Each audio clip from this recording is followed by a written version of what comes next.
But since I have it, and there's nothing much I can do about it, it's my legacy, and this is one of the stumbling blocks of Accor.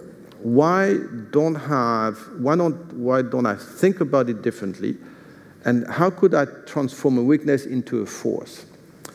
So then you say to yourself, well, I have the 4,000 hotels. I have so many people on the ground. I have one thing that I've never really been using properly is, it happens to be that my assets are open 24 hours, 7 days a week, which is the only industry where we never close. Never, ever. And it happens that I guess many of my hotels are in the heart of mini cities, AAA located. Probably 2/3 or 3/4 of Accor network is in the primary cities. Then you go one step forward. You say, it's funny, I am in a blessed industry, which is the way we started. You have 1.3 billion people traveling today. And remember, because I was not born in 1950, but in 1950s there was only 25 million. In 1980s there was only 200 million. And 1980 is not a long time ago. And now it's 1.3 billion, and you will go to 2 billion for sure. But we have 7.5 billion people living on the planet, which means good news, 1.3 billion travel. Bad news, 6 billion do not travel. Good news, at least 1 billion in the 6 billion non-traveling, they live in big mega capital cities, approximately a couple hundred cities in the world. Good news, that 1 billion will become 2 billion for sure in the next 25 years.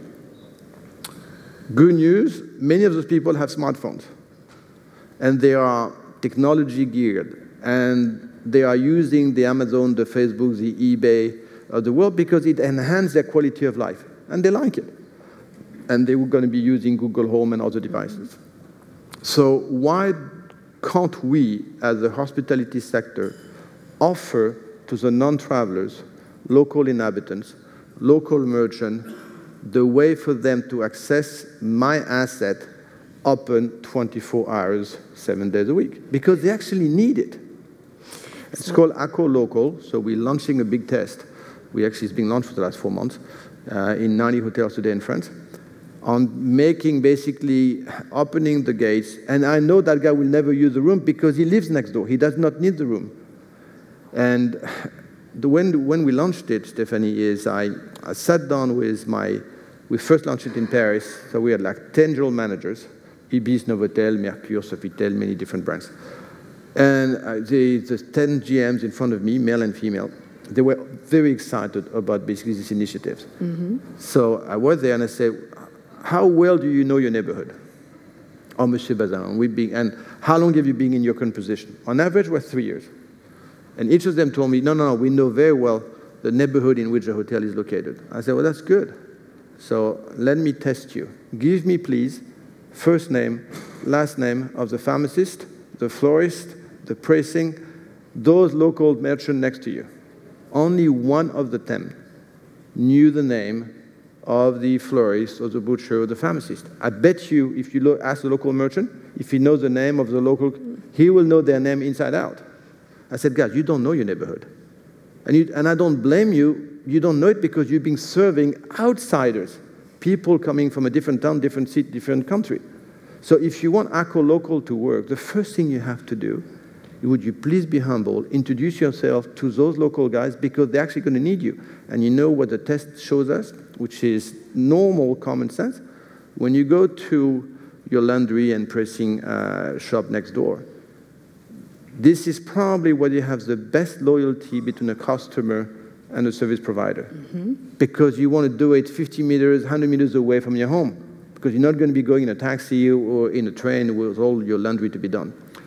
And many times, you would have told that person that you need your dress on Thursday because you have a big dinner Thursday night. Can she please make it? And you only give her that dress on Tuesday. And she remembers that, I guess, Thursday night, she needs a dress to be made for you. But she closes at 6:30. And you're not there at 6:30.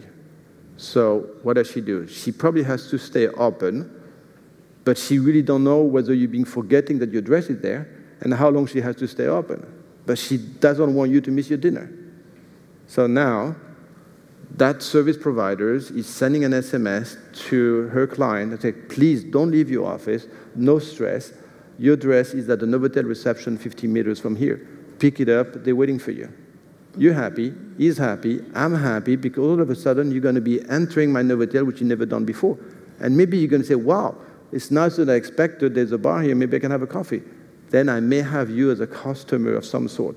And you demultiply that by a number of different services rendering, it's just that little Accor local, because it is concierge, because it is loyalty-driven, because it could be fee-driven, could be probably a third, 50% of Accor business 10 years from today.